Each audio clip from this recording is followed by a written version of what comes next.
Binomial deals with yes or no types of situations. Problems that usually have two options, that's probably going to be a binomial situation. Typically in problems, we designate yes with 1 and no with 0. Multinomial deals with more than two options. And the multinomial coefficient looks like this. You have n, choose n1, n2, n3, all the way until you get to nk. And when you write that out, you're going to get equals n factorial over n1 factorial times n2 factorial, all the way up until you get nk factorial. Okay, so what does the stuff that's boxed in green mean? Okay, so n represents the number of objects. n1, n2, n3, all the way to nk all represent different numbers of objects in n.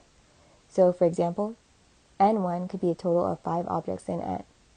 So in our green box, which has our multinomial coefficient, we are saying that the coefficient is the number of ways to pick n1 objects out of n many, or n2 many objects out of n, all the way to nk many objects out of n.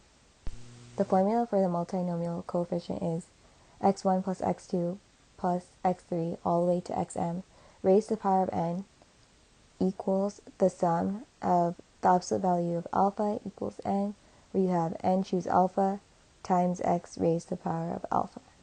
And alpha is going to equal alpha 1, alpha 2, all the way to alpha m, with the absolute value of alpha equals alpha 1 plus alpha 2 plus alpha 3 all the way to alpha m. And x alpha equals x1 raised to the power of alpha 1 times x2 raised to the power of alpha 2, all the way up until you get to xm raised to the power of alpha m. So quick review. Sampling with replacement when order matters, the formula is n raised to the power of k. Sampling with replacement when order does not matter, you have n plus k minus 1. Choose k.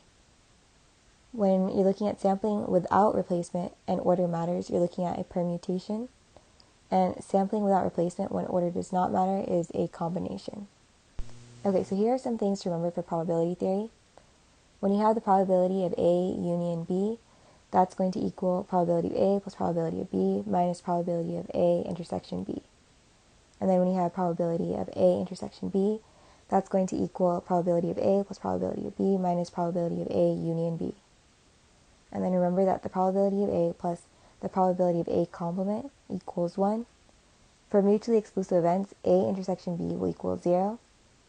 And if you have the union of 3 sets, so probability of A union B union C, that's equal to the probability of A plus the probability of B plus the probability of C minus, you're going to have this in brackets, probability of A intersection B plus probability of A intersection C plus probability of B intersection C, close the bracket, plus probability of A intersection B intersection C.